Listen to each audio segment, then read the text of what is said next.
दोस्तों नमस्कार। दोस्तों मैं सुनील गुप्ता। चूँकि सुबह के 6 बज रहे हैं, मेरी जर्नी थोड़ी सी लंबी है और अकेले थे कार में, तो ऊब रहे थे, तो हमने सोचा कि कुछ विचार, कुछ बातें अपने मित्रों, अपने दोस्तों और अपने समाज तक पहुँचाई जाए। दोस्तों, जो विषय है दृष्टि से सृष्टि का निर्माण। मित्रों, जैसी दृष्टि होगी वैसा ही ये संसार होगा, वैसे ही ये सृष्टि होगी। अकबर की सभा चल रही थी और सभा में एक विशेष प्रकार की बातें हो रही थी और वो बातें थी शाहजहां के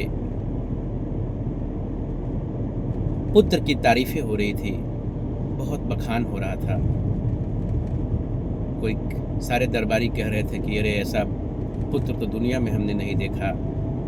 एक मौलाना थे 103 साल के, वो तो कह रहे थे कि पकी हुई दाढ़ी हमारी फिर से काली हो गई, कसम ऊपर वाले की,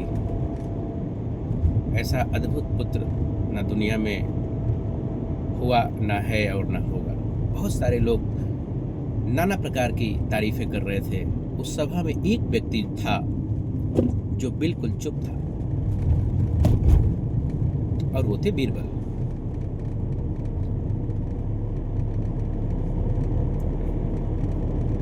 दोस्तों, सभा खत्म हुई। शाहजहां ने अकबर को बुलवाया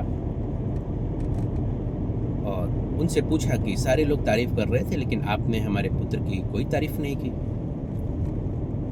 अकबर ने कहा, हुजूर कैसी बात करते हैं, तो बेहतरीन बच्चा है, बहुत अच्छा बच्चा है, शानदार बच्चा है, लेकिन दुनिया का नहीं। यह सुनकर के अकबर शहंशाह नाराज हुए। शहंशाह ने कहा कि ठीक है, हम आपको 24 घंटे का वक्त देते हैं। 24 घंटे में मुझे तुम दुनिया का सबसे खूबसूरत बच्चा दिखाओगे, नहीं तो बीरबल जी अंजाम बहुत बुरा होगा।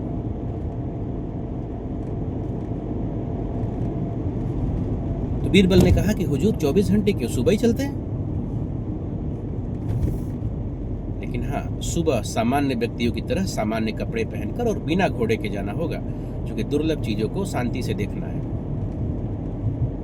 दोस्तों, सुबह हुई। अकबर और बीरबल आगरा के पीछे के किले से निकले।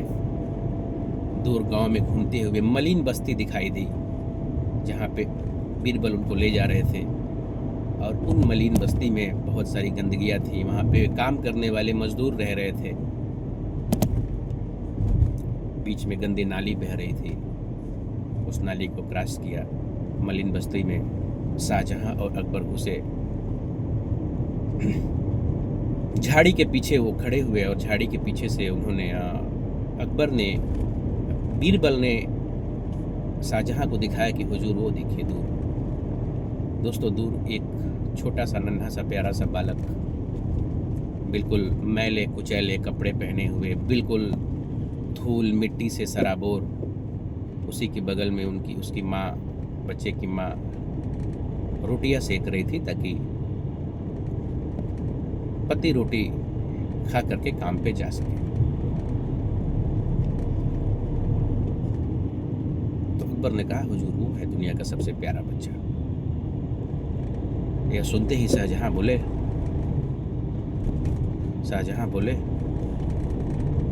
कैसी बात करते हो बीरबल, कहाँ सलीम और कहाँ ये बच्चा, तुम्हारी बुद्धि ठीक है कि नहीं?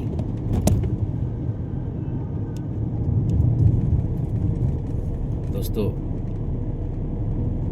बीरबल ने कहा, हुजूर अभी देखिएगा।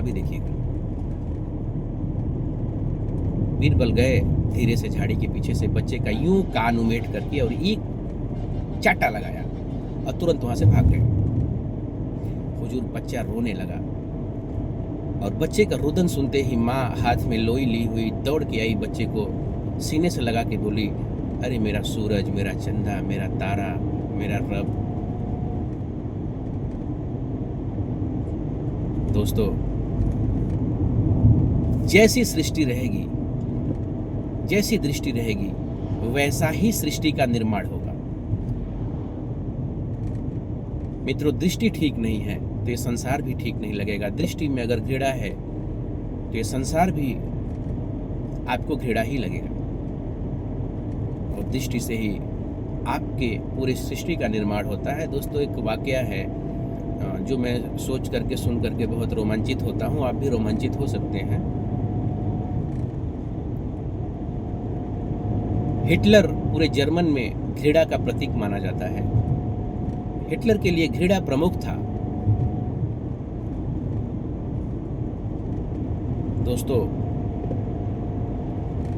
हिटलर काल में जर्मन के ज्यूस को बहुत प्रताड़ित किया गया। जर्मन ने आदेश दिया कि इन 1000 ज्यूस को मार दिया जाए। और यह सुन करके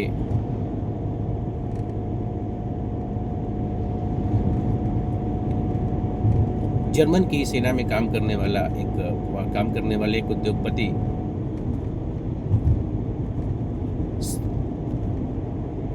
सेना प्रमुख से आग्रह किया कि इन ज्यूस को मत मारिए, मुझे दे दिया जाए, क्योंकि मैं सेना के लिए, जर्मन सेना के लिए हथियार बनाता हूँ, ये ज्यूस मुझे काम आएंगे।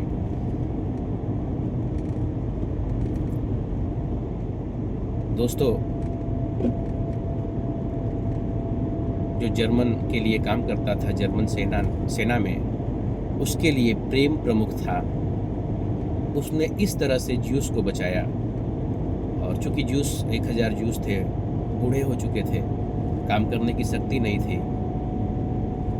तो ऑस्टर शिंडलर कहीं और से हथियार और सामान मंगवा करके अपने नाम पे उनको बता देते कि ये सब ज्यूस बनाते हैं।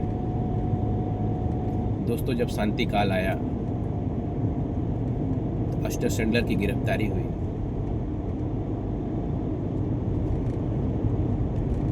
और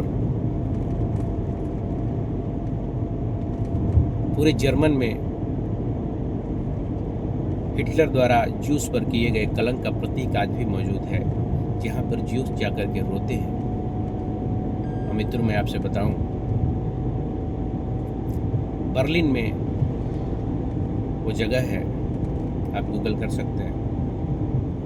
और इस तरह से आज लगभग 30 से 40 हजार पूरे दुनिया में ज्यूस गोत्र के लोग हैं। दोस्तों, इस बात से आप आगे समझिएगा कि जितने भी ज्यूस गोत्र के लोग हैं, क्योंकि वो अपने गोत्र के पीछे लिखते हैं ज्यूस सिंडलर। दोस्तों, यदि आप घृणा पालेंगे, घृणा करेंगे, तो आप पर थूकने वाला भी कोई नहीं बचेगा। यदि आप प्रेम का प्रतीक बनेंगे, इस संसार से प्रेम करेंगे, तो लोग अपने गोत्र के पीछे, जन्मपत्री के पीछे जूस, जैसे जूस ने लगाया था शिंडलर जूस, वैसे आप अपनी जन्मपत्री के पीछे आपका गोत्र भी जोड़ देंगे। तो दोस्तों, आज का ये छोटा सा मैसेज रहा, दृष्टि से सृष्टि। नमस्कार।